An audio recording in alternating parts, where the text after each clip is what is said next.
everyone? Welcome back. Josh B. Alex Goldman here, joined very luckily today by a man that we've been watching now for a while, Corey Anderson. Corey, how you going today, man? I'm doing good, man. I'm out here camping with my family right now. So Awesome. just chilling outside the RV, doing this little interview with y'all before I go back to family time. Awesome. Exactly. Family time is always important. So, Corey, I wanted to ask you, do you think that the fans' mentality towards, that fighters can have an extremely successful career, both, monetarily and, to make a name for themselves outside of the UFC, do you think that mentality has started to shift a little bit and fans are starting to see that, that's a possibility? Or do you still think the fans need to be educated a little bit more? I mean, there's always going to be fans that need to be educated. You got your casuals and you got your diehards. One thing I just kind of realized in the last couple of years is just stop worrying about the fans, period. Do what I'm going to do. They're going to do what they're going to do. It's kind of hard to say because you got guys that they know guys like Conor McGregor, Sean O'Malley, and even do Bronson stuff, but you ask them about like who Leon Edwards is, and they might know him maybe because he's a champ now, but I know before he was a champ, I would ask people there all the time. They had no idea who he was, and he was on like a 10-fight winning streak. It ain't going to change. It's the same. You got people that's catching on or paying attention because of the big names, the guys living a lavish lifestyle and all that.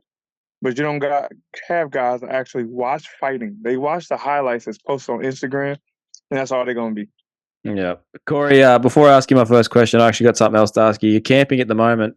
I've only just started camping. I've camped I think 2 times this year. It's the first time I've been camping, and I wanted to know: is this do you go camping pretty regularly? Well, I'm always traveling and camping or whatever for hunting. Yeah. With the family, this is the second time we've done it with the family. First time this year, we just got the camper de-winterized last year.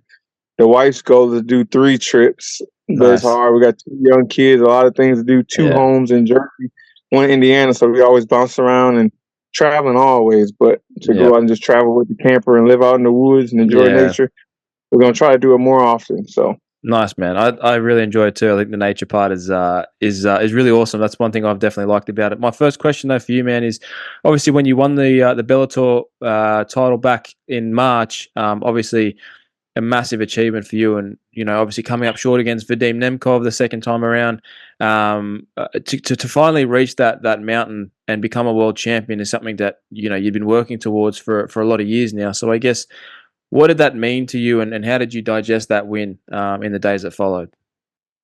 I mean, it meant the world to me. You know what I mean? The world title is what we've been training for since you go back to UFC 198 or Yep. 196. Yep.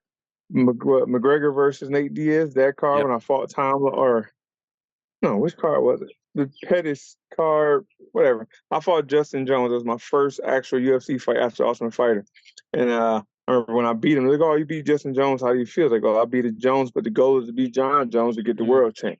The goal here is not just to be a fighter to be here and win, but to win the belt and be the best. At the end of my career, that's going to be the end goal. Granted, we wasn't in the UFC, but we went on and got a world title. Like I've said to many people, and people said to me, there's people that can achieve a lot of things in this world, but how many people do you know? Get over here, my dog. Sorry. How many people do you know can actually say they won a world title in their life? There's a handful of people. Like if you're a national champion in any athlete or any athletics, it's like there's a ton of people that compete for it, but very, very, very, very few actually win the world title, no matter what organization, where you're junior college, Division I, Division II, Division III, NAIA, a national title is a national title. Same thing with the world championship. And as for digesting it, I was happy. I won the belt. I finally won the belt. But then after watching film and going over my game plan notes and talking to some of my teammates and coaches, like I was happy that we won the belt, but I was not ecstatic about my performance. Yes, we got the win. That was most important. But I know I could do more. I know I could have did more damage and showed more what I'm capable of. But it got to that point in the fight where even Frankie Edgar said, like, look, let's not worry about trying to show the world what we can do. Let's worry about showing the world we can be a world champion. Win this belt, and we'll worry about the rest later. And that's kind of how we dissected. I was super happy that I won it, but now it's just being determined and motivated next time to go out there and show what we're fully capable of. What's up, guys? It's Josh here from the stands. And look, I know you're in the middle of a good little interview that we're currently doing, but I want to take a second of your time just to give a quick little shout out to today's sponsor, TrainAid. Obviously, they're big supporters of us, like we are of them. And today they're sponsoring this video. And look, I want to let you guys know about a little product they do. Their premium product, TrainAid Hydration. It's the best hydration formula on the market, guys. I'm not gonna lie to you. And look, if you don't believe me, ask guys like Israel Adesanya, Alexander Volkanovski, Leon Edwards. You ever heard of these guys? I mean, they're the top athletes in the world, and they're all taking Trainade hydration.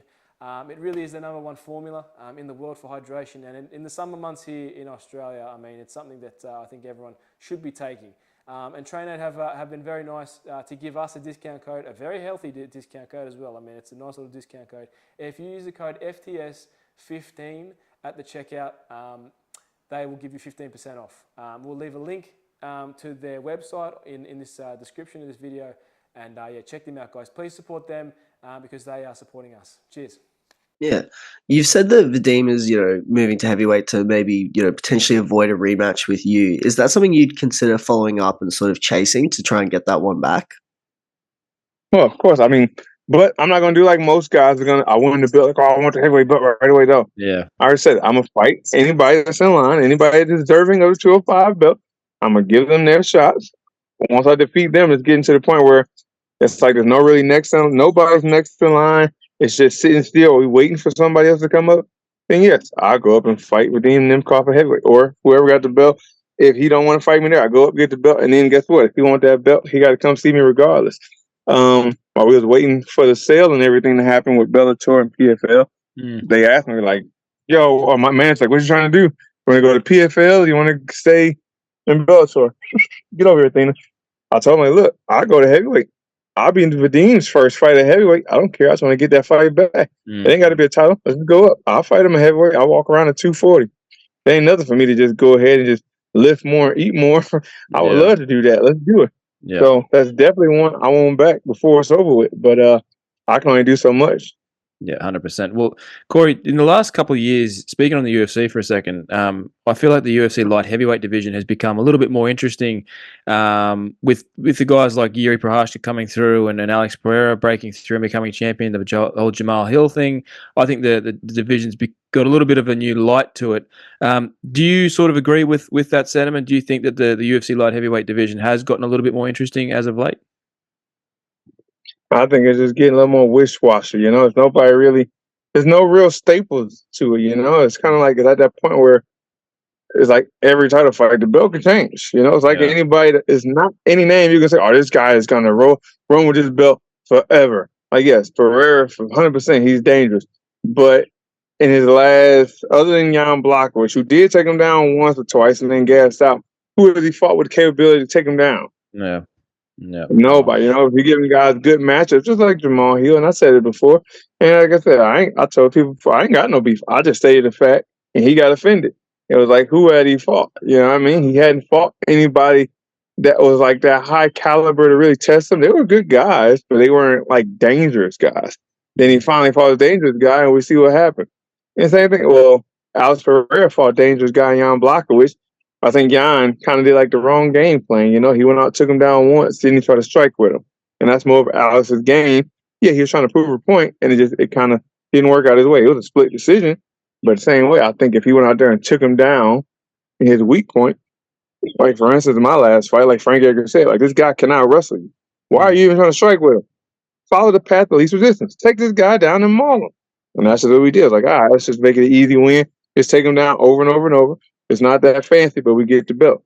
Yeah. Sometimes you just got to do that, though. Sometimes it gets to a point where you don't have to worry about being impressive. You don't have to worry about trying to catch somebody with a big shot. If you just want to win, just go out there and follow the path of least resistance. And that's the thing. At 205 right now, it's kind of like there's not any set guy that's like, oh, other than Magomed Ankalaev, I would say he's the only one that's well-rounded. He can do a little bit of everything. But everybody else kind of like they either a good striker or they're a good grappler or they're a good kicker, but they're not good at everything. Like a John Jones, who was a guy who could do anything. So you never knew what you was going to get when you got into the cage. So you had to be prepared when you're going him with any aspect of the game because he can catch you. Yeah. And right now, like I said, these guys at 205, they are good, but there's nobody that's like dominant all around. They can dominant strike, dominant wrestle, dominant jiu-jitsu. So it's kind of like you don't know who's going to be who. It depends on the matchup. Yeah. And I'm curious then, as a fan, is it more or less interesting for you watching title fights nowadays? Because, as you say, we do see the belts change, hands a lot more often. We maybe don't see those sort of reigns of those dominant champions like Jose Aldo, where he goes undefeated for 8 years. Is it more or less exciting for you as a fan watching title fights, knowing that, the belt could change hands at any moment? I mean, in a way, it is. In a way, it isn't. Because at the same time, it's like I tell my wife, she's like, "Are you excited about the fights tonight?" I'm like, I really don't care. I'm not. I don't have any stock invested in any of these guys. Like all the new guys now, I haven't fought any of them. It's like usually like when Jan would fight or Glover would fight, and she would ask, like, "Are you excited?" Like, yes, 100%, because I beat those guys and I won one with Jan. So as they keep winning, it makes my stock go up. It makes me look better. So yes, you got a lot more interest, and I'm glued in, and I want to see how these guys do, because the better they do, the better I look. You know what I'm saying? Yeah. But with these new guys who I haven't fought, it's kind of like I have no stock in it, and it's kind of like the belt probably gonna change hands, and if it don't, the person in the last two exchanges before Pereira just defended it, they got hurt and relinquished it. So it's like the belt just always switching hands. What, in the last 4 or 5 years, it's been 5 guys' hands or something like that. Yeah. So it's kind of like when John Jones, it was like we watched to see, is this gonna be the guy that beat him? This is gonna be the guy that beat him? Yeah. I'm gonna be the guy to beat him. I want to be the one to beat him. I think I can beat him. I can beat him. I know I can beat him. I can beat him. Now it's just like, okay, and this guy can get the belt, and then the next guy gonna beat him, and the next guy will come beat this guy. It's like it's gonna keep switching hands until we find somebody that's out there that's just dominant and well rounded at everything. Then it's like, then you got some stock. Then you always watching. It's like people gonna pay to either see you win again, or people gonna pay to see that you're gonna be the one to lose. Right now, I'm just watching, just as another fan of fighting, watching and learning, with really no interest or stocks or bet picks or anybody, because it could switch at any time. Yeah. That's actually a good point you make, because the last time someone had defended, so obviously Alex Pereira just defended the light heavyweight title against Jamal Hill. That was the first time that the light heavyweight belt had been defended since John Jones defeated Dominic Reyes. So, I mean, it has been 4 or 5 years at this point since someone had actually gone and defended the belt, because there had been so many vacancies and new champions and such. Speaking on Alex, hypothetically speaking, I suppose, we talked about how the wrestling, he's never really faced someone with that intense wrestling background like you have. How does a fight, play out between you and Alex if that were ever to eventuate? Like I said, got to be a smart man. It's not about just winning. It's about fight IQ. And we all know he's got that calf kick and he's got the strikes. That's it, the hook. Well, we're not going to sit there and strike with him. The game plan would be to go out there and take him down. Kind of like I did with Glover. Like Glover had really good jiu-jitsu, but he was a heavy striker, and we knew that. We knew that at short notice. We didn't have time for the full game plan. Coach, like, go ahead and do what you do well. You move, you punch. When he start getting comfortable throwing punches heavy, that's when the takedowns going to come. You just take him down. And again, just like the last fight I had for the title, we got to the point, I was like, we can sit here and try to look impressive and possibly take a chance of getting hit and getting knocked out or getting caught like we have in the past, or you can go out here and just make it an easy win. Move, take this guy down. Every time he steps big, take him down. He steps big, take him down. He get up, you take him back down. Who cares if the people start booing? Just keep him down. Get the win. And that's Pereira will be the same thing. I'm not going to go out there and just die for a shot, because he knows it's going to be coming. You just got to know how to mix it up, make him feel like it's going to be a comfortable striking fight, and then you take him down. And if we get to the point where he's defending takedowns, then you may have to strike a little bit. You stay prepared and ready to strike here and there. But then when they get comfortable striking again, that's when you mix it up again. That would just be one of them huge fight IQ fights, like to fight somebody like him, because he's dangerous with his calf kicks or his hook. We see him put everybody out. And I'm no different than everybody else. We all got a chin and we all can go out. Yeah. It's about making sure he doesn't land that shot on your chin and get to your game plan before he can hit you. Yeah. For sure. Corey, last couple of questions from us, last one from me anyway is, let's say that you could go back to the early days of your career. I'm curious, is there anything that you would change either in how you approach the sport, how you prepared, or do you think that the experience of your career, both the ups and the downs, the big wins and then maybe the low moments, do you think that they're important in sort of shaping who you are today, not just as a fighter, but as a person? 100%. If I can go back to my younger days knowing what I know now, I would just kept winning. It's one thing you can't deny. I got to keep winning. But what I mean by that was when I went to Bellator, John McCarthy said it. Like, well, you here now, you got a new beginning. What's your plan? Like, how do you plan on winning? I said, I'm going to go back to just being Corey Anderson, just a raw wrestler. Wrestle guys, mall guys. I don't care if people boo anymore. I don't care about arguing with their promotion and trying to prove myself. And that's what happened towards the end. I was trying to go out there, and it worked out well against the Johnny Walker fight where I knocked him out. And then I kind of had like not a false belief, but I believe my capabilities of being a striker was more than they were going into that Jan fight. So instead of going out there like the coach said, we're just gonna wrestle him like you did the first time, I was telling myself like, man, this dude can't do that to me. I can knock him out too. I'm gonna strike with him, and it cost me. And then now I realize here, like I'm much better at wrestling than anybody. Anybody in MMA, definitely at 205. So I'm gonna go out there and do what I do to win. If I go out there and just wrestle, I would do that at a younger age, and I guarantee I may have one, maybe two losses, but I may have none if I would just go out there and just wrestle. Because early in my career, I would lead with punch count, all the fact because people was tired of getting taken down and their hands would drop. They would keep their hands down and defend a takedown, and then I just start punching them in their face, and then when they cover up hard, I would take them back down. And I would mix that up over and over till my punch numbers were just all like 190-something punches to 18, but it was like 8 or 9 takedowns. The punches weren't effective, but they were just punches to make you start thinking. Later in my career, when you start learning more things that you are capable of doing, you start getting not so much cocky, but confident in different arts. You take away from what you're great at, trying to prove a point at something you're not so good at. And then I go in there with a striker who's great at kickbox. I'm trying to prove I can strike with him, and I paid the ultimate cost. Not only do I get lost, I lose by getting knocked out.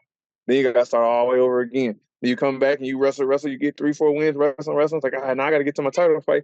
I got to go ahead and use my hands again. I got to be exciting. Then you get knocked out and lose all the way back down. But instead of having to start over, if I just kept wrestling and beating everybody with wrestling until I'm 15, no matter if I got the Khabib or the Tony Ferguson or even Leon Edwards, 10, 15 wins in, and I ain't lost shit. It doesn't matter if you just won by wrestling. They can't deny you anymore because no one left. Yeah. Now you get a title fight.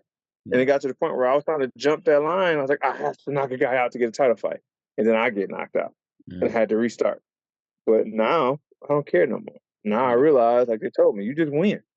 I'm winning. I'm making checks. And now I'm out here with a nice camper and my family, living a life I've never dreamed of, because I just kept winning. So that's all it is now, just win. Yeah, absolutely. Man, last one from me. We spoke with Rob Wilkinson before his last fight, and he said that there was a scheduled fight between you and him, potentially for the PFL versus Bellator event back in February. Obviously, he is the former PFL light heavyweight champion and is back in competition this year. If he were to win the PFL title, is that a fight that that interests you for next year?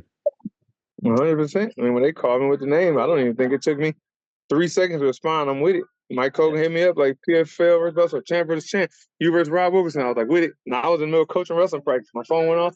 I picked it up, said, I'm with it. Text my manager like, yo, get the contract. Next day they hit me up like, oh, the fight's not happening. Like, what'd you hit me up for then? Like, I was excited. I was already packing my bags, heading back to Jersey if you can. Yeah. But I'm at that point in my career, and like I said, I'm getting my worth now. It really doesn't matter who I'm fighting. The sign of that line, they're paying me my worth, so I really can't pick. I can't say no. Not that I really want to say no. I'm at the point where I'm here. I'm willing to prove I can beat anybody. I'm the best in the world, not just in Bellator, but the world. So if somebody was to come over from UFC, I was top dog, and they put him in there with me, let's get it. That's it right now. I'm ready for whoever. Absolutely. Corey, thank you so much, man. I speak for Alex and I, man. I'm so happy for all your success and the fact that you are sitting there in the nice RV and you're camping and you're living life and you claimed the dream that you wanted to and become a world champion. I've watched you for many years and I saw you during those times against Jan and that sort of stuff. So to see you now as a world champion and set up financially and happy, it's awesome to see, man. You're one of the good guys. So we appreciate your time, man. All the best in preparation for your next fight, whenever that may be. And we look forward to it and love to speak to you again down the line. Appreciate you guys for having me on, and thank you for the support and following along. Look forward to talking to you guys in the future, hopefully, as we're saying, and still. Of course. Thank you, man. Appreciate it. You. Thanks, brother. All right, guys. Have a good one. Later.